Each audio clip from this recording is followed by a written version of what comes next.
iQOO Z10R का ये जो स्पेक्स डिटेल मैं बता रहा हूँ ये ऑफिशियली पूरी तरह से कंफर्म हो गया है, यही स्पेक्स डिटेल रहने वाला है। देखो डिस्प्ले जो मिलेगा क्वाड कर्व स्क्रीन के साथ आएगा, OLED पैनल रहेगा, 120 Hz पे रहेगा। और रैम की बात करें तो 12 GB तक रैम देखने को मिलेगा। अच्छी बात है क्योंकि 20,000 के अंदर ये स्मार्टफोन लॉन्च होने वाला है और 12 GB वर्चुअल रैम भी मिलेगा। खैर वर्चुअल रैम का यूज़ बहुत लोग नहीं करता है और इसका यूज़ करना भी नहीं चाहिए, यूजलेस ये होता है। और 256 GB स्टोरेज वेरिएंट मिलेगा। I think 256 GB storage variant वाला स्मार्टफोन आपको 20,000 के अंदर मिले तो सबसे अच्छा कह सकते हो। और एक चीज़ मैं और यहाँ बताऊँगा कि बाईपास चार्जिंग का भी ऑप्शन मिलेगा। बाईपास चार्जिंग बहुत ही बढ़िया टेक्नोलॉजी है, अगर आप गेमिंग करते हो तो गेमिंग समय आप चार्ज में लगा करके कर सकते हो। बैटरी भी कुछ असर नहीं पड़ता है। 5700 mAh की बैटरी भी दी गई है और लार्ज ग्रेफाइट कूलिंग एरिया भी सेट किया गया है। स्मार्टफोन को कूल रखने के लिए भी ध्यान रखा गया है क्योंकि iQOO का स्मार्टफोन ज़्यादातर गेमर्स ही खरीदता है।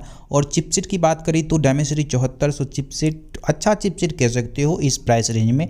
डुअल स्पीकर्स मिलेगा और IP6869 डेटेड। किसी भी स्मार्टफोन में दो ही मेन चीज़ होता है, एक परफॉर्मेंस, दूसरा कैमरा, और अदर फीचर्स तो तीसरा नंबर पे आ जाता है। तो इसमें परफॉर्मेंस तो ज़बरदस्त मिलेगा ही, कैमरा को भी ध्यान में रखा गया है। मतलब कैमरा सेंट्रिक जो कस्टमर है उसको भी अट्रैक्ट करने के लिए सबसे पहले ही चीज़ निकाला गया था कि ब्लॉगर फ़ोन होने वाला है। ये ब्लॉगिंग जो करता है उसके लिए बेस्ट होने वाला है क्योंकि आप फ्रंट कैमरा से भी 4K वीडियो रिकॉर्ड कर पाओगे। लेकिन इसके फ्रंट एंड रियर दोनों कैमरा से 4K वीडियो रिकॉर्डिंग का ऑप्शन मिलेगा, ऐसा कंफर्म हो गया है। लेकिन 30 FPS का ऑप्शन मिलता है कि 60 FPS का ऑप्शन मिलता है, ये देखने वाली बात होगी। रियर में जो मेन कैमरा रहेगा उसमें सोनी IMX 882 सेंसर यूज़ किया गया है और फ्रंट में 32 मेगापिक्सल कैमरा। स्मार्टफोन की थिकनेस कम है 7.39 mm, तो बहुत ही पतला ये स्मार्टफोन रहने वाला है। पर यह स्मार्टफोन रीब्रांड हो करके Vivo T4R नाम से लॉन्च हो रहा है इंडिया में। उसका भी टीजर आप देख चुके होंगे। वो भी स्मार्टफोन आएगा तो सिर्फ सॉफ्टवेयर में अंतर रहा, Vivo में अपना सॉफ्टवेयर रहता है, iQOO में अपना सॉफ्टवेयर रहता है, अदर स्पेसिफिकेशन सब कुछ इक्वल ही है। Realme 15 और Pro वर्जन लॉन्च होने जा रहा है इंडिया में। और 15 की बात करें तो Dimensity 7300 प्लस चिपसेट रहने वाला है और इस स्मार्टफोन में 7000 mAh की बैटरी, 80 वाट का वायर चार्जर। आप यहाँ देख सकते हो स्मार्टफोन। तो देखो रियलमी के स्मार्टफोन में अभी भी क्या हो रहा है, इसका सॉफ्टवेयर उतना ऑप्टिमाइज तो अभी भी नहीं है और सॉफ्टवेयर में बहुत ही ज़्यादा ब्लोटवेयर भर के देता है, एक्स्ट्रा एप्लीकेशन भर के देता है। ये इसकी सबसे बड़ी कमजोरी है। इसका परफॉर्मेंस ठीक रहता है और इसका कैमरा अगर देखोगे तो कैमरा प्राइस के अनुकूल जस्टिफाइड बिल्कुल भी नहीं रहता है, कैमरा में ये ध्यान नहीं देता। तो जो भी स्मार्टफोन खरीद रहे हो तो परफॉर्मेंस तो चाहिए, कैमरा भी ठीक ठाक चाहिए और उसके साथ साथ सॉफ्टवेयर भी ठीक चाहिए। ऐसा नहीं कि सॉफ्टवेयर बेकार ले लिए, प्रोसेसर अच्छा है, परफॉर्मेंस अच्छा है और स्मार्टफोन ठीक से चलेगा ही नहीं।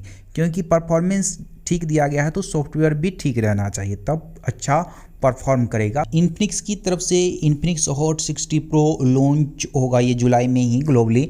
तो देखो इस स्मार्टफोन को लेकर बहुत हाइप क्रिएट किया जा रहा है। बहुत लोग इन्फिनिक्स के स्मार्टफोन में रुचि भी रखता है और जानना भी चाहता है कि क्या फीचर्स लेकर आता है। इसकी खास बात यह है कि कम प्राइस में अच्छा फीचर्स दे देता है। इसका सॉफ्टवेयर उतना बेटर नहीं है, सॉफ्टवेयर के कारण ही ये बेकार साबित होता है। इसका कैमरा ऑप्टिमाइजेशन अच्छा नहीं रहता है, साथ साथ सॉफ्टवेयर ही परफॉर्मेंस डिसाइड करता है, तो सॉफ्टवेयर के कारण ही सब खेला हो जाता है इसके स्मार्टफोन में। इसीलिए इन्फिनिक्स का स्मार्टफोन खरीद रहे हो तो सॉफ्टवेयर पे ध्यान देकर देखो कि हाँ सही में सॉफ्टवेयर अच्छा है कि नहीं है, लेना चाहिए कि नहीं लेना चाहिए। अदर फीचर्स तो अच्छा रहता ही है। ये जो स्मार्टफोन हॉट 60 Pro लॉन्च हो रहा है 5.95 mm थिकनेस के साथ ये स्मार्टफोन आएगा। आप सोचो कितना ही पतला स्मार्टफोन रहेगा।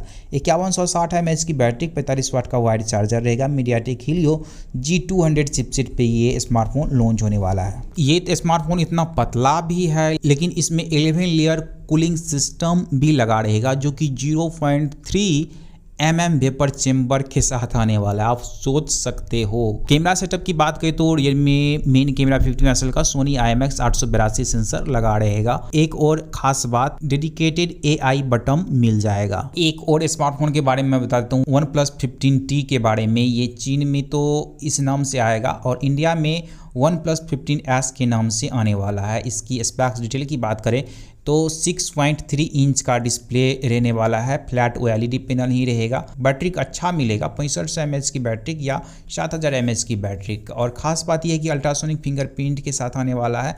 एक मेन कैमरा रहेगा, दूसरा अल्ट्रा वाइड और तीसरा telephoto zoom lens. Snapdragon 8 elite 2 पे ये आने वाला है। तो ऑब्वियसली न्यू चिपसेट पे ये स्मार्टफोन आएगा तो सुपर कहा जा सकता है परफॉर्मेंस साइड। तो देखेंगे कि परफॉर्मेंस तो सुपर रहेगा लेकिन और सब फीचर्स में कटौती न हो। इंडियन ब्रांड लावा ब्लेज ड्रैगन लॉन्च करने जा रहा है इंडिया में, और ख़ास बात यह है कि ये स्मार्टफोन स्नैपड्रैगन के प्रोसेसर पे आने वाला है। और इसकी और एक ख़ास बात है कि 10,000 के अंदर ये लॉन्च होगा। और एक और ख़ास बात है कि UFS 3.1 स्टोरेज टाइप के साथ ये स्मार्टफोन आने वाला है। 25 जुलाई को लॉन्च होगा इंडिया में। आप सोचो कि Snapdragon 4 Gen 2 chipset UFS 3.1 storage type 10,000 के अंदर लॉन्च होगा। तो 10,000 के अंदर देखोगे तो UFS 2.2 ही देता है अधिकतर ब्रांड, और इस तरह का तो मिलेगा ही नहीं। तो परफॉर्मेंस साइड इसका बहुत ही बढ़िया है लावा का। तो देखने वाली बात होगी ये स्मार्टफोन लॉन्च होने के बाद क्या होता है मार्केट में हलचल। उसके बाद 20,000 के प्राइस पॉइंट पे भी एक स्मार्टफोन आ रहा है लावा का, जो कि बहुत ही धमाका मचाने वाला है और काफ़ी अट्रैक्टिव होने वाला है। ये है लावा अग्नि 4, और इसमें चिपसेट की बात करें तो 30,000 के प्राइस पॉइंट पे जो चिपसेट यूज होता है स्मार्टफोन में वो इसमें यूज किया जाएगा। Dimensity 8350 chipset. आप सोचो 20,000 के आसपास के रेंज में ये लॉन्च किया जाएगा। UFS 4.0 स्टोरेज टाइप या उससे ऊपर रहेगा। 10,000 के प्राइस रेंज में लावा लॉन्च कर रहा है स्मार्टफोन, उसमें UFS 3.1। दूसरा ब्रांड जो है UFS 2.2 पे अटका हुआ है, और 20,000 के प्राइस पॉइंट पे भी बहुत सारा ब्रांड जो है UFS 2.2 पे ही अटका हुआ है। लेकिन यहाँ लावा जो है UFS 4.0 या उससे ऊपर दे रहा है। आप सोचो बैटरी की बात करें तो 7000 mAh की बैटरी देखने को मिलेगी। बैटरी भी इम्प्रूव्ड रहेगा, मेटल फ्रेम भी रहेगा। 6.7 इंच का full HD plus resolution 120 hertz पे वाला फ्लैट OLED पैनल रहेगा। कैमरा सेटअप की बात करें तो रियर में 50 मेगापिक्सल का कैमरा OI सपोर्टेड, दूसरा 8 मेगापिक्सल का कैमरा हो सकता है। अभी के समय में लावा बहुत ही बढ़िया काम कर रहा है। आप देखोगे तो बहुत ही अच्छा स्मार्टफोन लॉन्च किया जो कि परफॉर्मेंस साइड बहुत ही बढ़िया है लावा का, और ख़ास बात की क्लीन ऑपरेटिंग सिस्टम के साथ आता है। कोई भी एक्स्ट्रा ब्लोटवेयर ये सब चीज़ नहीं मिलेगा, तो इसके कारण और भी परफॉर्मेंस बूस्ट हो जाता है। सैमसंग S25 FE लॉन्च होने वाला है सितंबर के लास्ट तक, और इस स्मार्टफोन के बारे में पूरी डिटेल सामने आ गई है। और यही स्पेक्स डिटेल रहेगा, जैसे 6.7 इंच का डिस्प्ले रहेगा, LTPO OLED पैनल और स्लिम बेजल्स रहेगा। एक्जीनोस 2400 चिपसेट रहेगा। फ्लैगशिप स्मार्टफोन है तब भी ये सैमसंग अपना ही चिपसेट यूज़ कर रहा है। कम से कम स्नैपड्रैगन चिपसेट यूज़ होता तो अच्छा कह सकते थे। खैर RAM type LPDDR5X, storage type UFS 4.0 या उससे ऊपर रहेगा। कैमरा सेक्शन इसका अच्छा रहने वाला है। 50 मेगापिक्सल का मेन कैमरा, अच्छा सेंसर रहेगा। दूसरा 12 मेगापिक्सल का अल्ट्रा वाइड, तीसरा 8 मेगापिक्सल का टेलीफोटो जूम लेंस रहेगा 3x ऑप्टिकल जूम के साथ, और 12 मेगापिक्सल का फ्रंट कैमरा। 4900 mAh की बैटरी और 45 वाट का वायर चार्जर और वायरलेस चार्जिंग सपोर्ट के साथ आने वाला है। और जब ये लॉन्च होगा सितंबर में तब ये एंड्रॉयड 16 और One UI 8 के साथ ये स्मार्टफोन आएगा। डुअल स्टूडियो स्पीकर, IP68 और USB वर्जन भी अपग्रेडेड रहेगा। 7.8 mm थिकनेस और 190 ग्राम के आसपास वजन रहने वाला। तो काफ़ी अट्रैक्टिव ये स्मार्टफोन होने वाला है। देखने वाली बात होगी कि और सब क्या क्या फीचर्स ऐड होता है।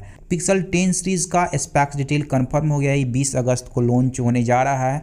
देखो 10 सीरीज़ में 3 स्मार्टफोन लॉन्च होगा, पिक्सल 10, पिक्सल 10 प्रो और पिक्सल 10 प्रो XL। तो पिक्सल 10 की बात करें तो इसमें 6.3 इंच का डिस्प्ले रहेगा, full HD plus resolution 120 hertz पे वाला फ्लैट OLED पैनल, 50+12 मेगापिक्सल का रियर कैमरा, और रियर में एक और कैमरा रहेगा 10.8 मेगापिक्सल का जो कि 5x ऑप्टिकल जूम के साथ आने वाला है। ये जूम लेंस कैमरा रहेगा। फ्रंट कैमरा की बात करें तो 10.5 मेगापिक्सल का रहने वाला है। 4970 mAh की बैटरी, 29 वाट का वायर चार्जर रहेगा। और ये प्रो वर्जन की बात करें तो इसमें भी डिस्प्ले यही रहने वाला है। 6.3 इंच का प्रो XL की बात करें तो 6.8 इंच का डिस्प्ले रहेगा, और प्रो और प्रो XL में 1.5 की रेजोल्यूशन देखने को मिलेगा। 120 हर्ट्ज प्लेट वाला फ्लैट LTPO OLED पैनल देखने को मिलेगा।